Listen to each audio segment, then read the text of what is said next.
Paris, 1895. La marque Clicia s'installe place Vendôme.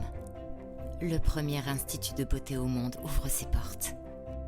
Par la suite, sa prestigieuse école esthétique. La marque Clicia devient la favorite de cours royales et de célébrités. Ses cosmétiques sont distribués dans 40 pays, jusqu'aux Amériques et la Chine. Clicia produit plus d'1 millier d'articles, parfums et soins du visage. Clicia, un siècle plus tard, vous propose des soins riches de son savoir-faire et ses secrets d'excellence. Des rituels chronobiologiques matin, soir et week-end. Clicia, le temps est mon partenaire.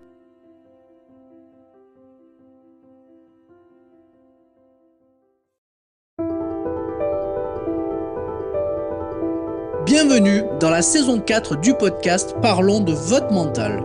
Dans cet espace inspirant, nous explorons le pouvoir du mental et son influence sur ta réussite, que ce soit dans ton sport, ton travail ou ta vie personnelle. Je suis convaincu que ton mental est la clé pour transformer tes épreuves en tremplin vers le succès. Rejoins-nous pour des interviews captivantes avec des invités inspirants, des masterclass sur la force mentale, la persévérance et la résilience. Apprends comment cultiver ton bien-être et ta santé mentale. Et avant de partir, prends 10 secondes pour soutenir le podcast en laissant 5 étoiles sur Apple Podcast ou Spotify. Souviens-toi, si tu crois en tes rêves, tout devient possible. Alors prépare-toi à une dose quotidienne de motivation en écoutant Parlons de votre mental.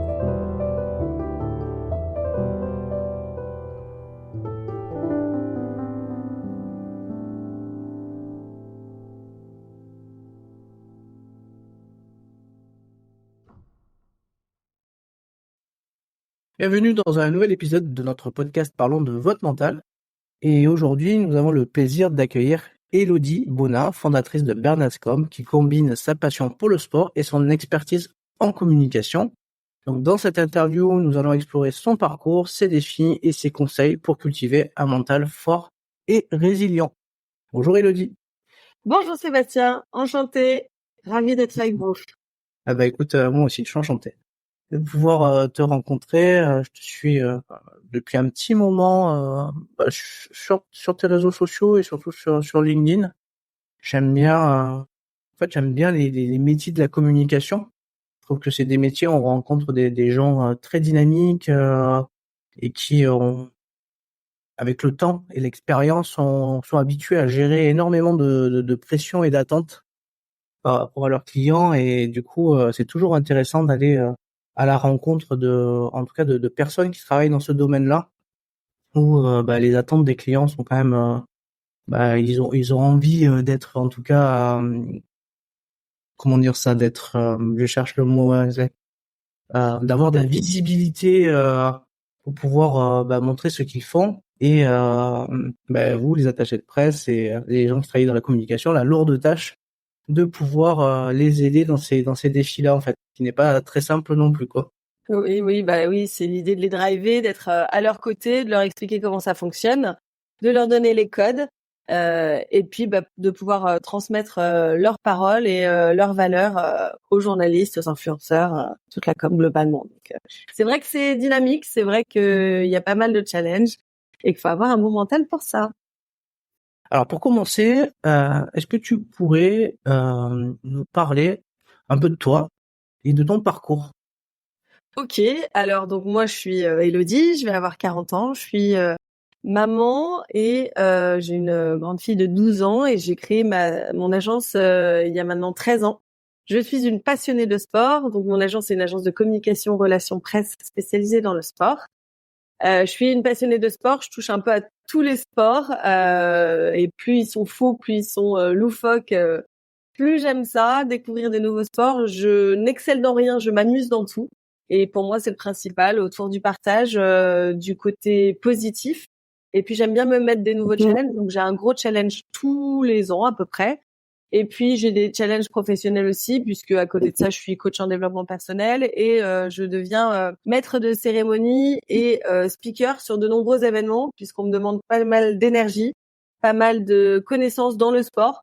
Et en fait, tout ça, ça me correspond bien. Donc voilà, je fais pas mal de courses à pied, triathlon, outdoor, ski, voilà. Ouais, une grande sportive, quoi.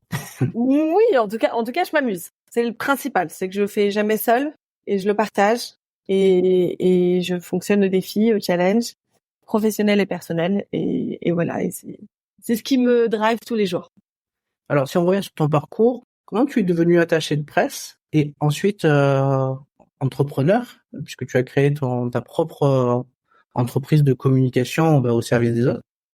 J'ai fait des études de communication dans une école. Je suis sortie majeure de promotion et puis je suis rentrée dans différentes agences de communication jusqu'à la dernière où que j'ai quitté pour monter ma propre structure grâce à un client qui avait été remercié par l'agence étrangement et du coup qui m'a dit bah puisqu'on peut plus travailler avec cette agence, on veut continuer à travailler avec toi, Elodie, et j'ai monté ma structure donc Bernascom. Voilà, et puis après ça a continué à se développer très rapidement parce que comme j'étais à l'époque une des seules attachées de presse vraiment sportives, donc qui pratiquait et en plus qui communiquait dessus sur les réseaux sociaux, c'était Facebook. Du coup, ça m'a permis de me démarquer dans un esprit plutôt positif à chaque fois et en créant l'expérience pour les journalistes et puis maintenant pour les influenceurs. Donc du coup, ça fait que ça a fait un mélange gagnant, quoi. Oui, du coup, tu as pris la balle au rebond et en plus ouais, à partir du moment où les premiers réseaux sociaux, Facebook, tu dis ouais, ça date un petit peu, quoi. Je me Complètement. souviens bien, c'était à ce moment-là, je travaillais dans un club de tennis et je m'occupais de son développement et de sa com et de ses événements extérieurs, tournois, tout ça. Et effectivement, bah on a commencé à découvrir la potentialité de la communication à travers les réseaux. C'était chouette, quoi. Ça changeait des affichettes qu'on envoyait par la poste. Exactement. Et les mails, les mails pour c'est les courriers, les communiqués de presse, ça allait beaucoup plus vite, mais du coup, il a fallu s'adapter et puis créer un nouveau type de communication, comme on le fait encore aujourd'hui avec les nouveaux réseaux, avec les nouveaux outils, s'adapter oui, s'adapter au marché tout simplement. Bon, le podcast a pour tradition de faire un petit portrait chinois de l'invité. Est-ce que tu es OK pour répondre à 6 questions? Avec plaisir. Alors, si tu étais une saison, laquelle serais-tu et pourquoi?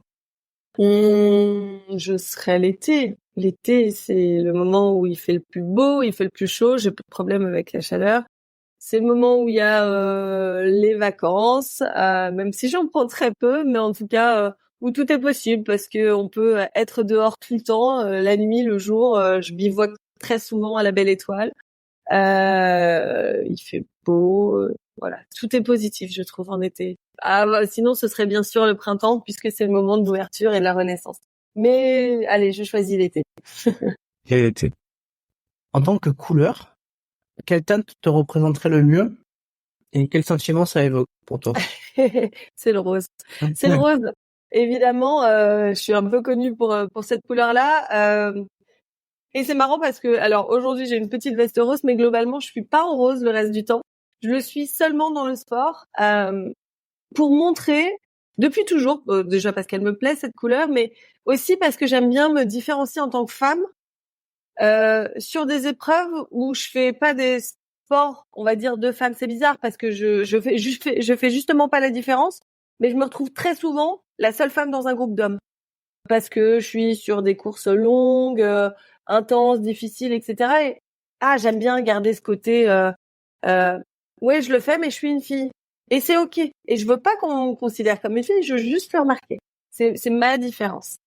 Voilà. Quand tu dis des courses longues, tu fais des trails, c'est ça? Oui, je fais des trails, j'ai fait l'Ironman, j'ai fait le marathon des sables, 250 km dans le désert. Et dans 4 jours, je fais la Maxi Race, 95 km autour du lac d'Annecy, avec beaucoup de dénivelé par les montagnes. Bon, ben c'est chouette, c'est un beau programme. Voilà. Bon, j'espère que t'es prête et que tu te sens prête. Et là, je travaille sur le mental pour être vraiment prête, parce que maintenant, il n'y a plus que le mental qui joue. Et en revenir après, sur ton mental, ce sera hyper intéressant en plus d'évoquer cet événement qui arrive. Si tu étais un livre, quel serait le titre de ton histoire et quel message tu aimerais transmettre à tes lecteurs? Alors, si j'étais un livre, le titre, ce serait Toujours plus loin, toujours plus haut. Allez, c'est ce qui me vient là tout de suite. Et le message, ce serait vraiment que tout est possible quand on s'en donne les moyens, quand on a justement le mental, quand notre mental nous aide à aller jusque-là, et que 90% des barrières sont psychologiques. Et qu'en fait, quand on se dit OK, je suis capable, j'arrête de croire que c'est pas possible. La plupart du temps, c'est possible. Et je suis convaincue qu'il y a un lien étroit entre le corps et l'esprit et même le reste du monde, et que la visualisation et la pensée positive nous amènent à faire des choses absolument incroyables. C'est vrai. C'est vrai que les deux sont intimement liés, hein. Et puis beaucoup de personnes le relatent dans mes différentes interviews, que ce soit des entrepreneurs, des artistes, des athlètes. Le mot impossible est souvent un mot qui en fait qu'ils n'ont pas dans leur tête en fait. Non, c'est même qu'on rejette complètement. Si on part du principe que c'est impossible, on n'avance pas. On n'avance pas. Donc avançons ensemble et de façon positive, et plutôt que de se dire c'est pas possible, c'est comment est-ce qu'on fait, et peut-être comment est-ce qu'on fait différemment pour arriver à cet objectif. Peut-être le chemin qui est différent. Imagine que tu sois un élément architectural. Quel serait-il et comment il reflèterait ta personnalité? Alors, je sais pas si ça serait de l'architecture, mais je mettrais plutôt un lieu. Enfin, en gros, je mettrais les montagnes. Je sais pas si ça y répond complètement, mais l'architecture des montagnes, en fait, c'est la hauteur, la liberté, la vision sur le monde, et finalement d'être tout petit et de se rendre compte à quel point on est petit sur cette terre et à quel point l'espace est là devant nous et s'offre à nous. Donc je serais tout en haut je serais sur cette montagne, à l'admirer d'en bas, à l'admirer d'en haut, à admirer le monde et à voir toutes les possibilités, tous les chemins qu'il y a autour qui peuvent mener absolument partout. Des faciles, des moins faciles. On choisit et on avance.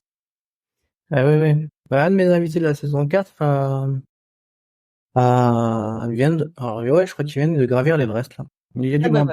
Ouais. Il paraît qu'il y a du monde en ce moment. J'ai vu qu'il y avait des embouteillages. Oula, oui. Je pensais pas, tu vois, qu'il y avait autant de monde qui allait grimper tout là. C'est un vrai sujet, ça aussi. Oui, de pollution aussi, je crois, parce que c'est pas tout. Position de risque, de tourisme. Ouais. Si tu étais une mélodie, quelle chanson ou quel genre musical te correspondrait le mieux? Une mélodie, pas une chanson. Ce qui te parle le plus. Alors, moi, je suis beaucoup sur tous les rythmes latinos, entraînants, très festifs. Donc le côté très positif et qui font danser, en fait. Globalement, j'aime danser, j'aime partager, etc. Alors dans un côté un peu différent, si c'était une chanson, je me permets, ce serait même en s'entend, je n'aurais pas le temps, parce que j'ai envie de parcourir tellement de choses sur cette terre et on sait pas combien de temps on aura pour le faire, mais j'ai envie de tout faire tout le temps, donc je me dis que demain tout peut s'arrêter et du coup je fais plein de choses en même temps. Donc je veux tout faire. Voilà, ça répond un petit peu à deux questions en même temps. Ouais, c'est une philosophie de se dire que chaque jour est une nouvelle journée où on peut explorer parce qu'on sait pas de quoi sera fait le lendemain. Exactement. Si tu étais un proverbe ou une citation, laquelle choisirais-tu pour résumer ta philosophie de vie? Souris à la vie et la vie te sourira. Ça, c'est sûr que on peut décider de voir le verre à moitié plein ou à moitié vide. Je décide de le voir quasiment tout le temps à moitié plein. C'est un travail de tous les jours parce que comme tout le monde, à un moment j'ai des petits downs. Mais globalement, je pense et j'espère, je suis convaincue que l'homme est bon et qui, s'il s'est perverti au fil du temps, c'est qu'il a vécu des choses et qu'on peut travailler sur ces choses. Et en tout cas, je m'entourerai toujours de gens très positifs et qui nous font avancer plutôt que des gens qui se renferment. Donc, j'aime les gens positifs et j'aime les gens qui sont ouverts et avec qui on peut avancer. Ouais, moi je trouve que c'est la convoitise qui pervertit les gens. Voir et l'argent souvent. Mais c'est Je ne sais pas. je pense que oui, t'as raison. À la base, je pense que tous Une les blessure, quelque chose qui s'est passé, quelque chose qu'on a mal vécu dans l'enfance, peut-être un peu plus tard. Mais en tout cas, tout ah s'explique. ouais, effectivement, ouais. Les mauvaises expériences de vie peuvent aussi être traumatisantes et Exactement. être l'objet de comment dire de les remettre sans cesse dans sa vie pour mieux les comprendre parce qu'on n'arrive pas à les comment dire à les traiter quoi. C'est ça. Et je pense que Ok, ouais. globalement, le risque, c'est beaucoup d'incompréhension entre les uns et les autres. Et je pense que le problème numéro un, c'est qu'en fait, on ne se met jamais à la place de l'autre. Dans des guerres, dans des conflits, dans une entreprise, dans des, OK, qu'est-ce qu'il a voulu me dire? Pourquoi est-ce que lui agit comme ça? Si on se disait, OK, lui, il a besoin de ça, moi, j'ai besoin de ça, c'est quoi le terrain d'entente? Mais non, on se pense juste à moi de quoi j'ai besoin. Ouais. Donc, mais vraiment, hein, ça s'applique sur toutes les guerres, hein, sur tout, c'est quoi son besoin à lui? Est-ce qu'il y a quelque chose? Après, parfois, ça marche pas, hein, mais globalement, qu'est-ce Ouais. qu'il a voulu me dire? Pourquoi est-ce qu'il a été agressif à ce moment-là? Qu'est-ce qui l'a blessé? Qu'est-ce qui va pas dans ses valeurs à lui? Soit une des bases de la communication, c'est de permettre à l'autre d'exprimer son besoin pour de mieux le Et comprendre comprendre. et mieux Voilà, l'exprimer et ensuite trouver un terrain d'entente. Hein. c'est ça. En tout cas, c'est entre deux personnes, mais bon, ça peut être entre deux pays, ça peut être. Complètement. C'est OK. C'est quoi? C'est Ouais, exactement, ouais. Exactement. Bah, écoute, Elodie, on a fait le tour des voilà de ces petites questions là qui voilà qui permettent un peu de mettre un peu du fun et de voir un peu ta personnalité. On a parlé un peu de ton parcours. Maintenant, j'aimerais qu'on parle un petit peu bah, de la thématique du podcast, hein, c'est-à-dire le mental. Ce mot où on peut mettre beaucoup de choses dedans. On en parle beaucoup ces derniers temps, et notamment en France, puisqu'on cherche à le développer pendant des années. Les journalistes et les médias nous ont souvent répété que nos athlètes manquaient cruellement de mental. Alors que bon, ça m'a toujours fait un peu halluciner parce que ça fait bien, enfin voilà, on a plein d'athlètes, on en a qu'on connaît pas forcément et qui ont des mentales extraordinaires, on les met pas toujours en avant et ça pourrait être des modèles et des exemples pour la jeunesse ou pour n'importe qui a besoin aussi de ressources pour s'inspirer et bah voilà. Donc si t'es là, c'est parce que j'ai envie qu'on parle un peu de ce mental que tu as su développer bah, à travers ta passion le sport, mais aussi en tant qu'entrepreneur hein, et notamment en tant qu'entrepreneur bah, féminine. Aujourd'hui, on voit bien que bah, les femmes sont amenées, comme tu disais, à être maman, à être entrepreneur, à s'occuper d'elles, à faire leur sport. Donc ça veut dire ça fait une vie bien chargée aussi mentalement, avec plein de choses à penser. Donc j'aime bien aller à la rencontre de femmes entrepreneurs aussi parce elles nous montrent que certes il y a beaucoup de choses, mais que c'est possible d'y arriver. Et voilà donc si certaines y arrivent, bah il y a pas de raison que d'autres n'y arrivent pas quoi. C'est ce que je me dis et ça peut donner l'idée à celles qui hésitent encore bah, à se dire bah allez j'y vais quoi. OK. Allez, la première question. Du coup, si, quelle a été ta plus grande épreuve mentale que tu as dû surmonter au cours de ta carrière? Et cette épreuve, comment tu l'as gérée? Alors il y a différentes différentes carrières. Il y a la carrière professionnelle, la carrière sportive, sachant que je suis pas du tout une athlète de haut niveau, mais je me suis calé des gros défis euh, sportifs. J'ai fait donc le marathon des sables et aussi l'Ironman. Et l'Ironman, j'étais pas sûre de le terminer du tout. J'étais sûre d'être capable de le faire. J'avais peur des barrières horaires. Donc pendant 6 mois de préparation, j'ai eu 4 mois où je me suis auto-flagellée en me disant tu n'y arriveras pas, tu n'y arriveras pas, tu n'y arriveras pas. Donc il a fallu que je travaille sur le mental. Ça a été très dur. Et puis en fait c'est passé. Hein. Donc comme quoi ma barrière était essentiellement psychologique et j'ai été mal pendant quelques temps à cause de ça. Au niveau professionnel, je me suis retrouvée à gérer des conflits en interne, en externe. On lance la société, personne, tout va très bien. Et puis, On perd des clients de temps en temps, c'est la vie. On perd des collaborateurs aussi, c'est la vie. Et puis on se rend compte que être chef d'entreprise, c'est être seul. C'est parfois et très souvent être incompris. Avoir l'impression de toujours faire de son mieux tout le temps, de tout donner et finalement de pas avoir les retours qu'on attend. Mais je le comprends parce que je me suis mis à leur place et je me suis dit ok, quelle est leur vision à eux par rapport à ce que je fais moi. Donc je pense que ça a été ça les plus gros défis, ça a été pas tant au niveau des clients mais plutôt de la gestion de la société et de me dire comment est-ce que je peux faire encore mieux pour être auprès de mes collaborateurs, pour réussir avec eux, pour construire une entreprise pérenne avec des résultats, avec un bien-être au travail, avec une équipe qui se sent bien et avec en osmose quoi.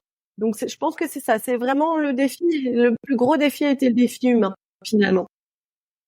Bah oui, parce qu'on a tous des attentes différentes, donc forcément des fois, comme tu disais, l'incompréhension peut faire naître aussi des conflits en interne. Et ouais, c'est vrai. Chef d'entreprise, c'est souvent c'est le pompier aussi. Ouais, oui. Le pompier, effectivement.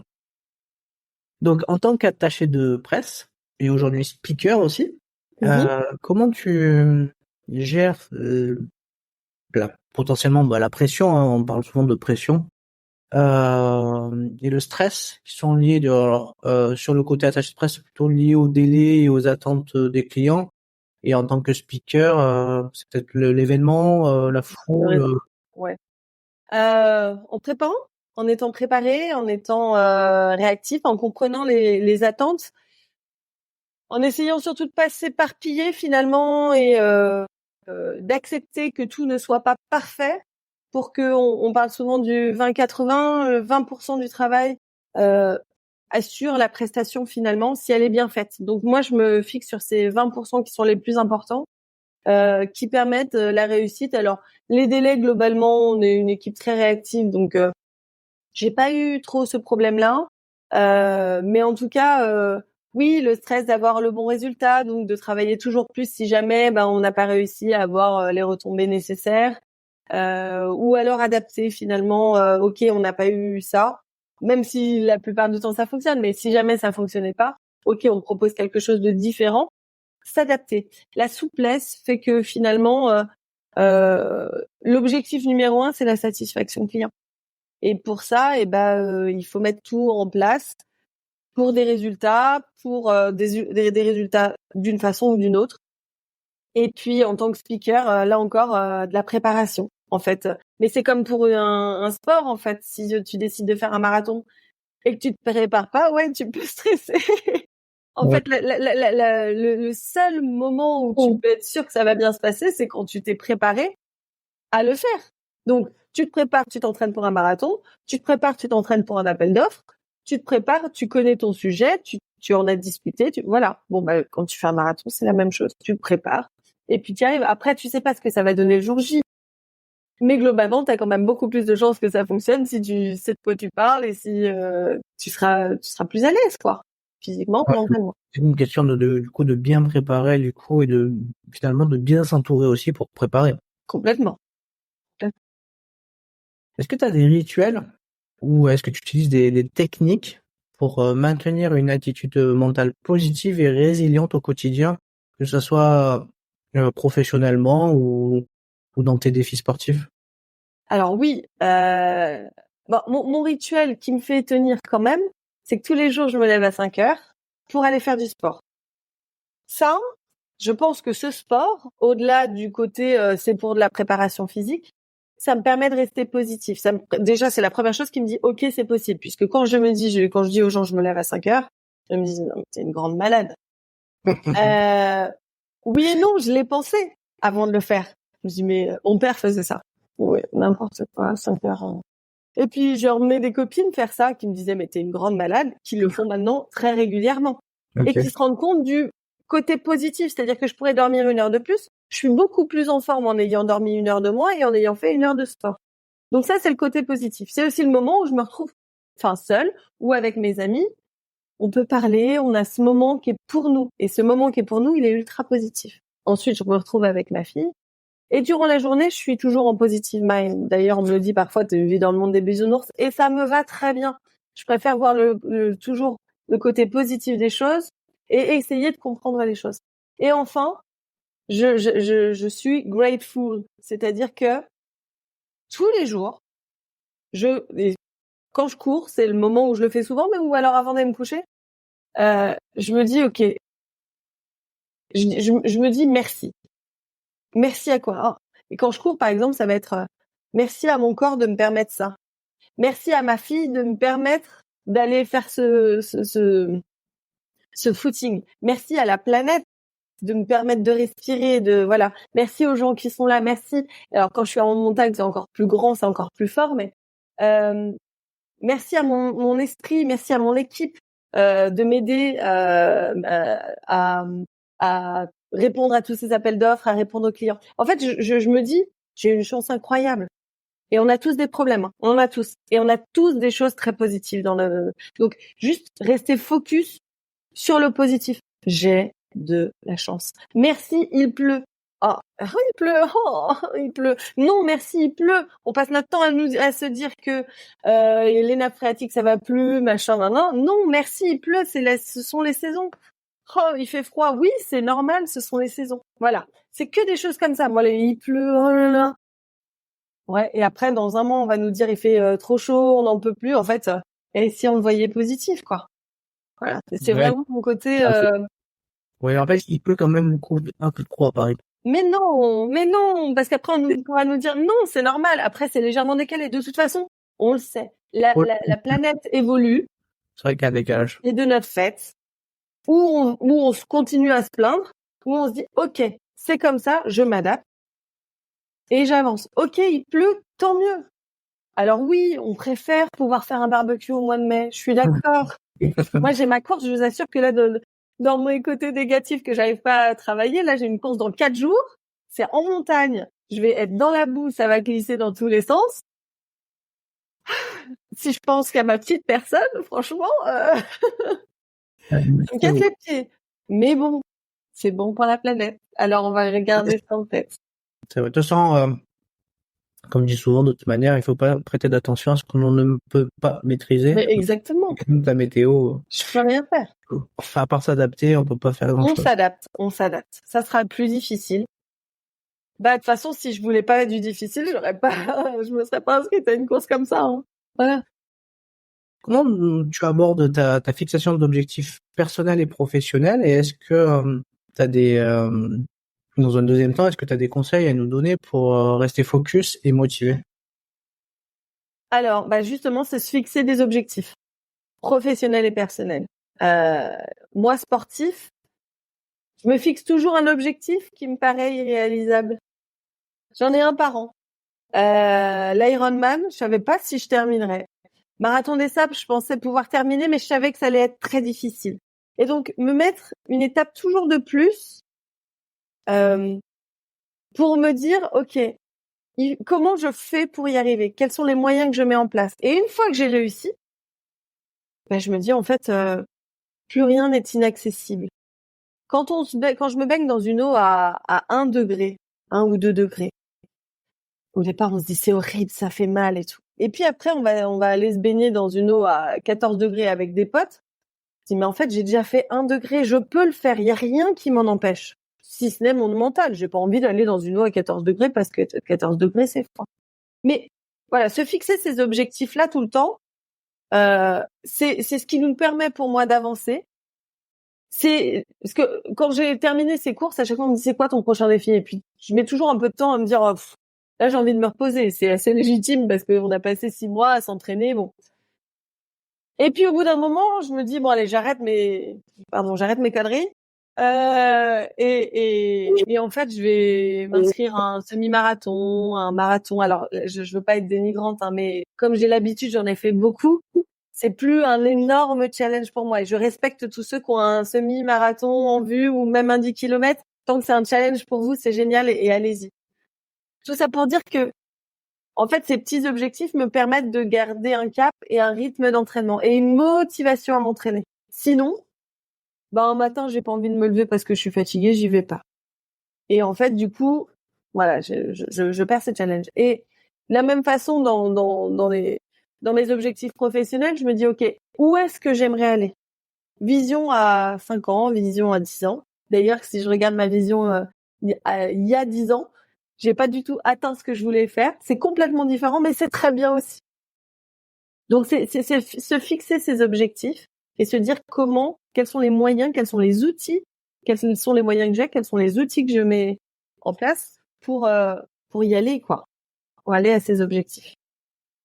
Ouais, ça me fait penser à une interview que j'avais faite avec un alpiniste algérien qui s'est donné comme un peu comme mission de vie de faire tous les sommets du monde un par un, en commençant par ceux de son pays, puis maintenant il fait les autres. Mais du coup, il me disait, quand t'as gravi une montagne, en fait, souvent on a ce besoin d'en gravir une nouvelle. En fait. Oui, bien Donc on sûr. fait un peu un cycle sans fin, quoi. Et d'avoir gravi la première, c'est la plus dure. Faut se le dire aussi. C'est-à-dire que courir son premier 10 km, ou son premier 5 km, c'est ce qu'il y a de plus dur. Et en plus, faut pas oublier que le plus dur dans tout ça, c'est pas d'avoir couru ça, c'est de s'être entraîné pour ça. Hein? Parce qu'on parle de là ma course que je vais faire, mais ce qu'on pense pas, c'est toutes les heures que j'ai passées avant, où j'avais pas voilà, où j'étais avec ma copine, où j'étais avec ma fille, enfin où j'ai laissé ma fille, je suis pas allée en soirée. C'est ça qui est le plus difficile. Mais c'est ça qui est aussi le plus gratifiant, c'est que avec le travail, avec la motivation, on y arrive. Ouais, la persévérance aussi. Ouais. Sans l'équation de la réussite, hein, je répète souvent, hein, elle est pas très compliquée. Au final, hein, on peut l'équation, elle est simple, hein, des compétences à minima de départ quand même, parce que en tout cas je pense que je le vois un peu dans le sport, ou en tout cas une appétence, quelque chose qu'on aime. Ensuite du travail, parce qu'on va développer et nourrir cette appétence, et ensuite de la persévérance dans l'effort. Et après, la seule chose qu'on maîtrise pas la plupart du temps, en tout cas par rapport à la perf, c'est le temps que ça va prendre pour qu'on puisse y arriver. En fait. Souvent, la dimension du temps, elle est difficile à quantifier, parce que c'est très personnel en fait, comment on va progresser, à quel rythme, à quelle vitesse, mais c'est vrai, mais c'est souvent la même, l'équation, elle est souvent la même. Hein. Il n'y a pas de secret en fait. Elle est disponible, on peut l'appliquer, mais après, il faut avoir la volonté de l'appliquer. J'ai envie de te parler un peu de la perception des autres et comment cette perception, elle peut avoir un impact du coup significatif sur ton bien-être et comment tu gères les opinions et les jugements extérieurs. Alors, à la fois bon et à la fois mauvais, hein, puisqu'on a les deux. Hein. Alors, dans mon côté coach en développement personnel, j'ai beaucoup étudié les différents profils de personnalité et on n'a pas tous les mêmes. Et mon moteur est pas celui des autres. Donc, je vais vraiment parler de moi à ce moment-là. Et je me suis rendu compte que mon moteur, c'était aussi les autres. Et que les défis, je les faisais pour moi. Mais que le fait que on me complimente dessus, etc., me boostait encore plus. Donc ce défi, je le fais. Je pourrais très bien ne pas le mettre sur les réseaux, ne pas. Mais finalement, ça me challenge. Si je l'annonçais pas, est-ce que je risquerais peut-être de pas aller au bout? Ah, je suis pas sûre parce que le défi, quand je l'ai. Mais en fait, cette communication, ce regard des autres, je me rends compte qu'en plus, il est un peu biaisé parce que du coup, je parais comme la fille qui fait plein de choses, qui fait plein de sports. Après, c'est ma communication à moi. Donc, le regard des autres, je le biaise moi-même avec mes propres réseaux. Et en plus de ça, je crée finalement une communication qui est pas forcément toujours la bonne parce que je montre ce que je fais et c'est réel. Et en même temps, j'apparais comme quelqu'un qui est pas très accessible parce que qui fait plein de sports, ils font pas du sport. Enfin, voilà. Donc j'aime le côté inspirant que je peux avoir de temps en temps, mais il y en a qui me disent on en a marre de te voir à 5 heures du mat parce que tu nous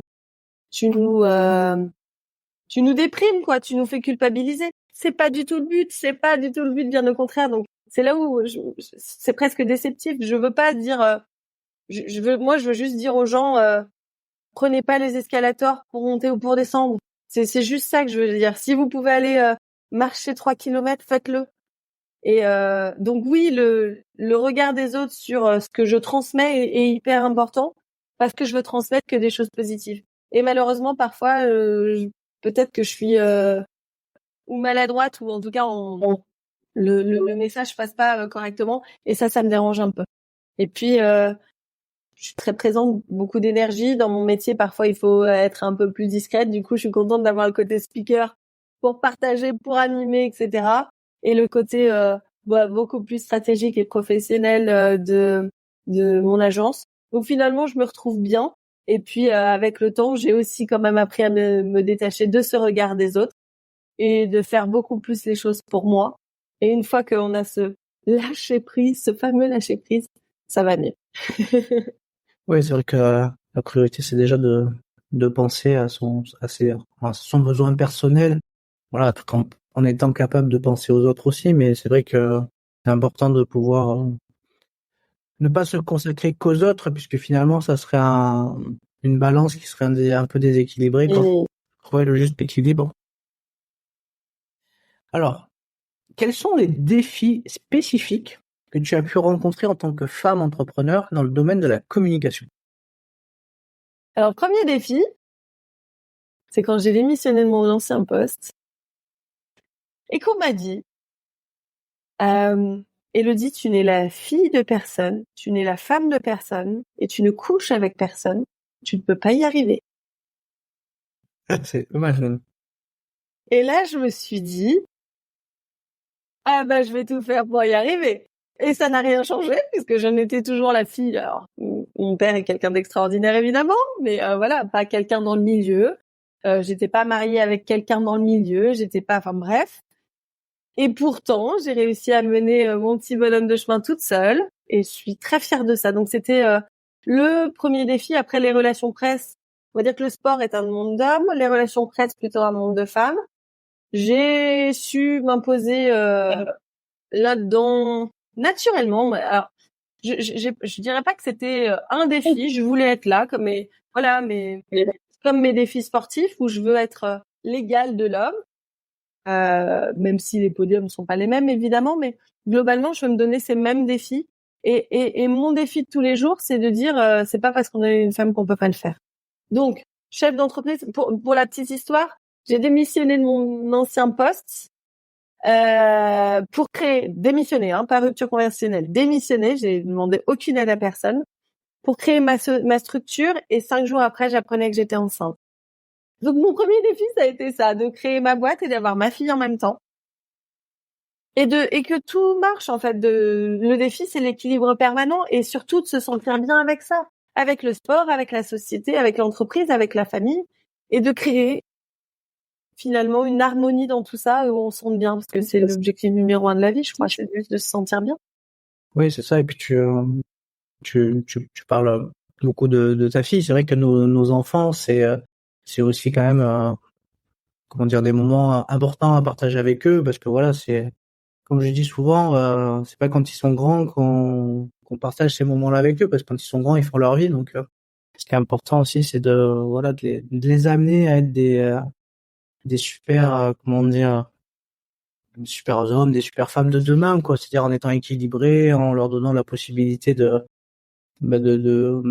s'offrir la confiance et l'estime dont ils ont besoin pour pouvoir eux-mêmes faire leur trajectoire, quoi.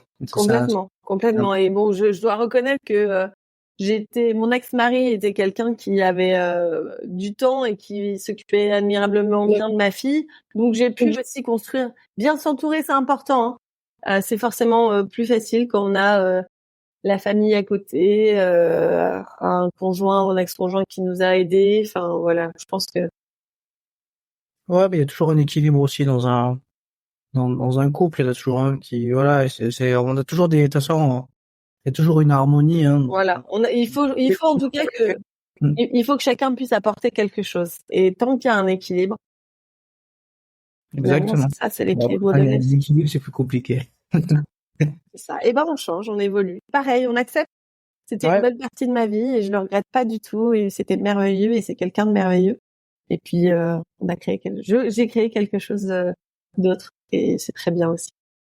Ah ouais, mais c'est parce que les chemins ne sont pas forcément linéaires et puis nos trajectoires non plus. Donc, pense que les rencontres, j'adore le livre, alors peut-être qu'il en fera un film un jour, de Charles Pépin, en fait, qui nous parle admirablement bien du rôle de la rencontre, alors que ce soit la rencontre amicale, la rencontre amoureuse, où finalement la rencontre nous permet de mieux grandir, parce que la rencontre nous questionne, en fait, et nous met en tout cas, en fonction des rencontres qu'on peut faire, elle peut soit nous mettre en miroir des choses qui nous agacent chez quelqu'un et on essaie de comprendre pourquoi, parce que souvent ça nous ramène à quelque chose.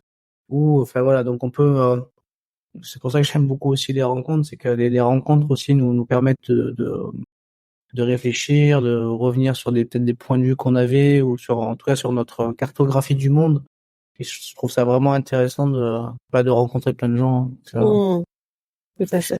Voilà. Dans le bon sens ou dans le mauvais, parce que finalement, chacun nous fait progresser à sa manière. Hein.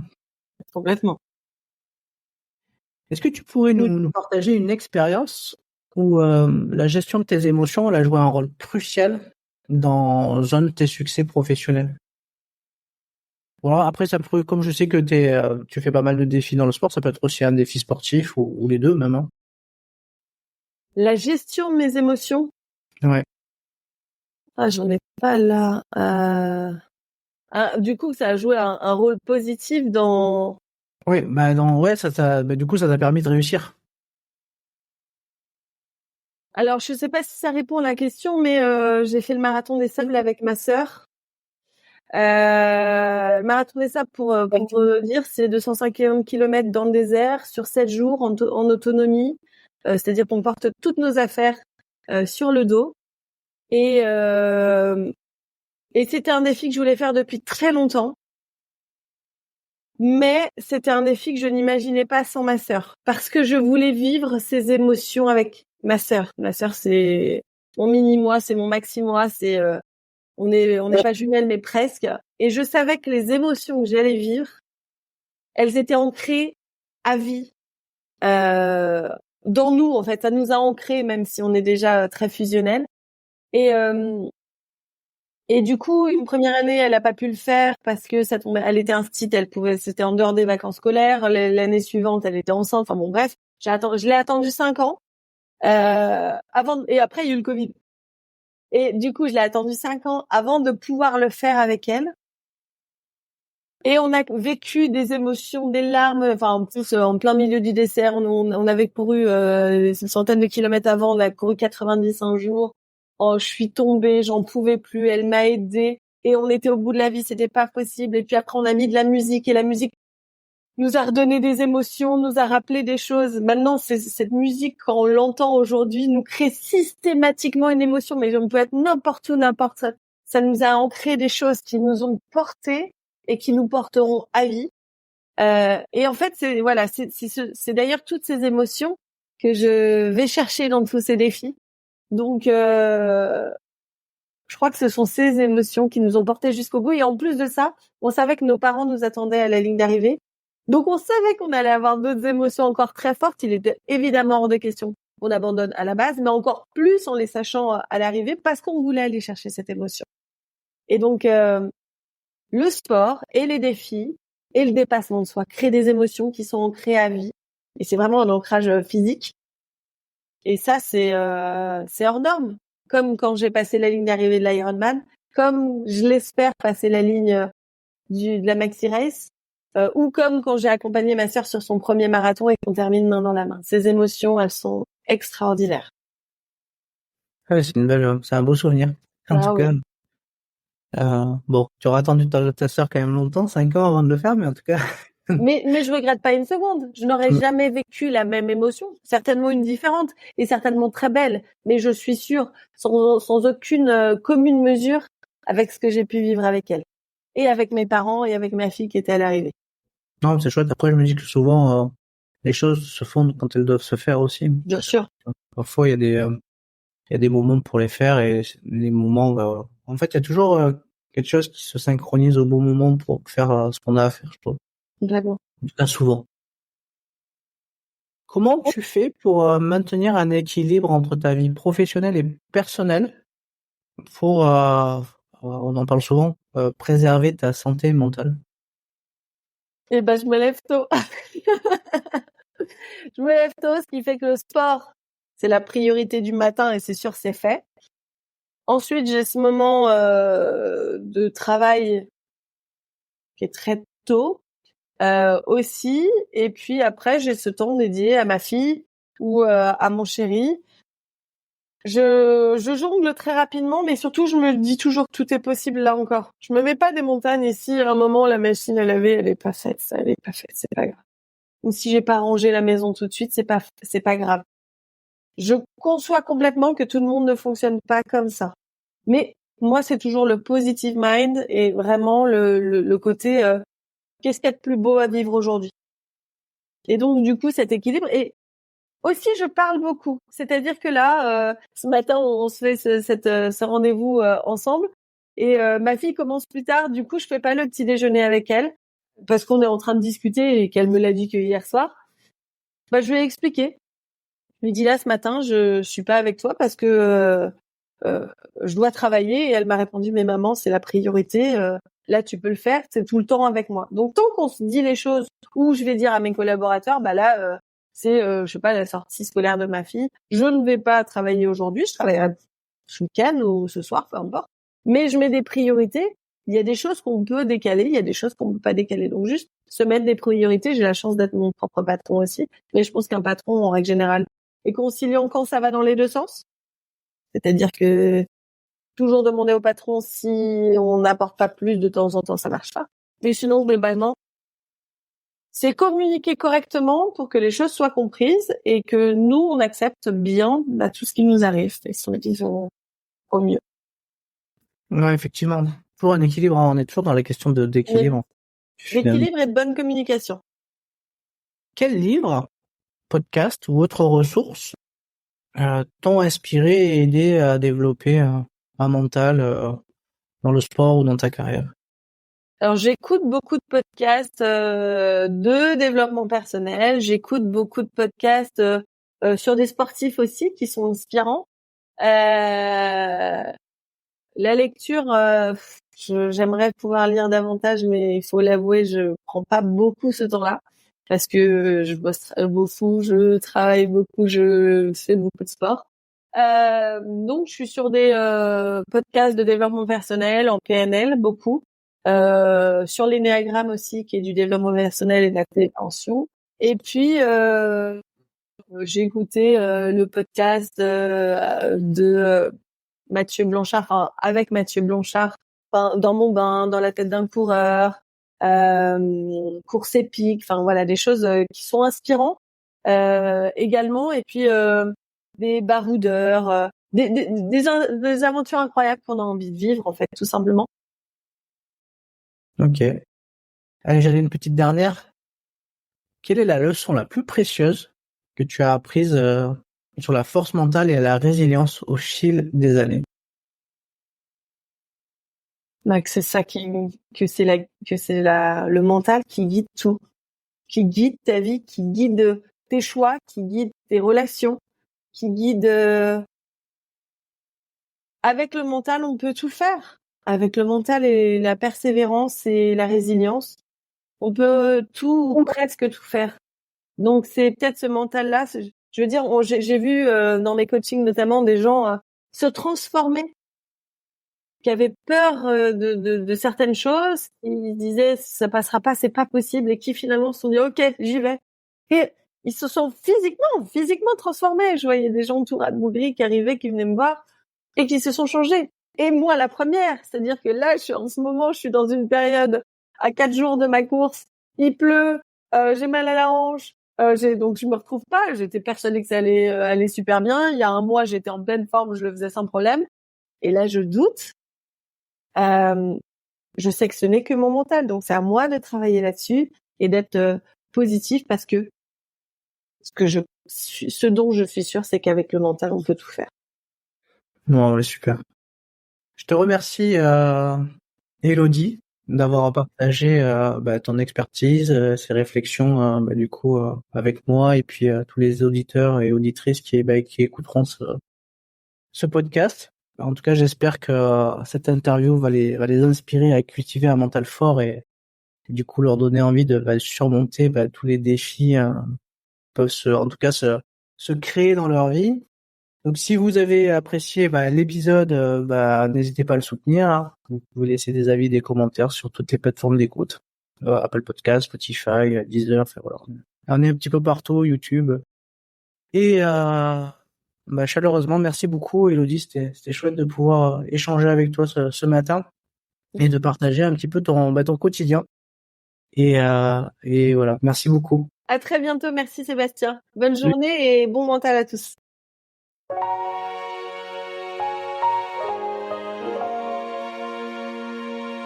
Nous arrivons au terme de cet épisode captivant. J'espère que tu as pris des notes ou que tu t'es abonné à ma newsletter pour avoir accès au résumé. N'oublie pas de me suivre sur les réseaux sociaux tels que LinkedIn, Instagram et YouTube pour du contenu supplémentaire. Et devine quoi ? Tu peux me contacter directement sur mes réseaux sociaux pour bénéficier d'une séance gratuite où nous pourrons discuter de tes questionnements sur ta préparation mentale. Clique simplement sur les liens mentionnés dans la description de l'épisode. À très bientôt et souviens-toi, si on croit en ses rêves, tout devient possible.